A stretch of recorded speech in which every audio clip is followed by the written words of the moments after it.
متوسط درجہ اور آتش دارغا جو ادنا درجہ کی آگ ہوتی ہے۔ 26 دسمبر کے اس موقع پر آتش کدہ اعلیٰ درجے کا بھڑک رہا ہوتا ہے، جسے اصطلاح میں آتش بحرام کہتے ہیں۔ جہاں اس مذہب کے لوگ زیادہ تعداد میں ہوں وہاں بڑے پیمانے پر یہ دن منایا جاتا ہے۔ اسی طرح کم تعداد والے اپنے گھروں میں یا چھوٹی جگہوں پر ہی اس کا اہتمام کر لیتے ہیں۔ اس دن کو برسی یا یوم وفات یا یوم سوگ قطن بھی نہیں کہا جاتا۔ اس طرح کی اصطلاحات کا استعمال اس دن کے لیے سختی سے ممنوع ہے۔ یہ دن تعلیمات زرتشت کی یاد آوری کا ایک ذریعہ اور بہانہ ہے۔ جب سب اہل عقیدہ جمع ہوتے ہیں اور اپنے شاعر کی پوجا کرتے ہیں اور تفہیم مذہب و مراسم عبودیت بجا لاتے ہیں۔ اس دن کو سوگ نہ کہنے کی ایک یہ بھی وجہ ہے کہ زرتشت کی وفات کا ذکر ان کی مذہبی کتب میں نہیں ملتا، اور دیگر مذاہب کی طرح شاید زرتشت کے پیروکار بھی اپنے پیشوا کی موت کا یقین نہ کرتے ہوں اور انہیں زندہ و ابدی سمجھتے ہوں۔ زرتشت سے پہلے ایران میں کسی خاص مذہب کے آثار نہیں ملتے۔ مشرق و مغرب سے کچھ ملے جلے اعتقادات اور روایات اور اخلاقی فلسفے تھے جن پر قدیم ایرانی عمل پیرا رہتے تھے۔ زرتشتیت کی صورت سب سے پہلے ایک منضبط اور مربوط نظام فکر و عمل اہل ایران کو میسر آیا۔ زرتشت سے دو کتب منسوب کی جاتی ہیں، اوسطا اور دساتیر۔ ان دو کے پھر دو اجزاء ہیں، اور اسی طرح دساتیر خرد اور دساتیر کلام۔ یہ کتب پہلوی اور زند زبانوں میں موجود ہیں۔ مذہب زرتشت کی کتب میں توحید خالص بیان ہوئی ہے اور کم و بیش سورہ اخلاص کا کل مفہوم بلا کم و کاست بھی بیان ہوا ہے، لیکن پھر بھی اس مذہب کو دوئی کا مذہب کہا جاتا ہے کیونکہ اس میں دو آفاقی طاقتوں کی خدائی کا بیان ہوا ہے۔ پہلا خدا اہور مجدہ ہے اور اس لفظ کا مطلب عقل مند آقا ہے۔ زرتشتیت میں اس کو نیکی کے خدا کا مقام حاصل ہے۔ یہ خالق و مالک اور حق و صداقت کی روح ہے اور نیک لوگ اس خدا کی فوج ہیں۔ دوسرا خدا انگرومینا یا اہرمن ہے جو بدی کا خدا ہے، اور برے لوگ اس خدا کی فوج ہیں۔ زرتشتیت کے مطابق دنیا میں جب اہور مجدہ کی حکومت ہوتی ہے تو نیکی کا بول بالا ہوتا ہے، اور جب انگرومینا غالب آتا ہے تو دنیا بدکاریوں کی آماجگاہ بن جاتی ہے۔ ان دونوں خداؤں کے درمیان جنگ جاری ہے، اور اس مذہب کے مطابق کامیابی بالآخر نیکی کے خدا کو ملے گی اور اپنی فوج کو انعامات سے نوازے گا اور برائی کے سپاہیوں کو سزا دے گا۔ پارسی مذہب والوں نے اہور مجدہ کو آگ سے منسوب کر لیا ہے کیونکہ آگ پاک ہے، گندگی کو جلا دیتی ہے اور پاکیزگی کو رواج دیتی ہے، اس لیے وہ آگ کی پوجا کرتے ہیں۔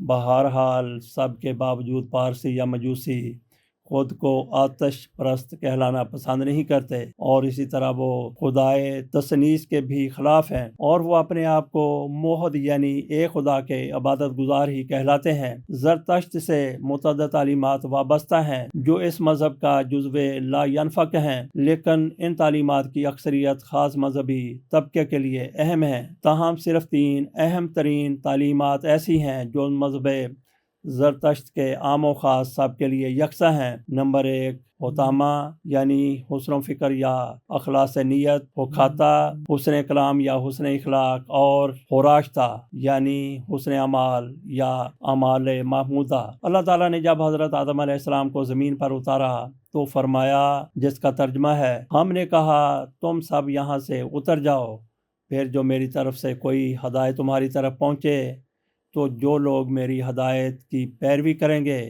ان کے لیے کسی خوف اور رنج کا موقع نہیں ہوگا، اور جو لوگ اس ہدایت کو قبول کرنے سے انکار کریں گے اور ہماری آیات کو جھٹلائیں گے وہ دوزخ والے لوگ ہیں جہاں وہ ہمیشہ رہیں گے۔ اللہ تعالیٰ نے اپنا یہ وعدہ اس طرح پورا کیا کہ قبیلہ بنی آدم میں انبیاء علیہ السلام کا سلسلہ شروع کر دیا، اور ان کے توسط سے سامان رشد و ہدایات نازل کرنے لگا۔ قرآن مجید صرف ان انبیاء علیہ السلام کا ذکر ہے جنہیں عرب قبائل مانتے تھے، باقیوں کے بارے میں اجمالاً ایک حدیث میں بتا دیا گیا کہ کم و بیش 1,24,000 نفوس قدسیہ بحیثیت انبیاء مبعوث کیے گئے۔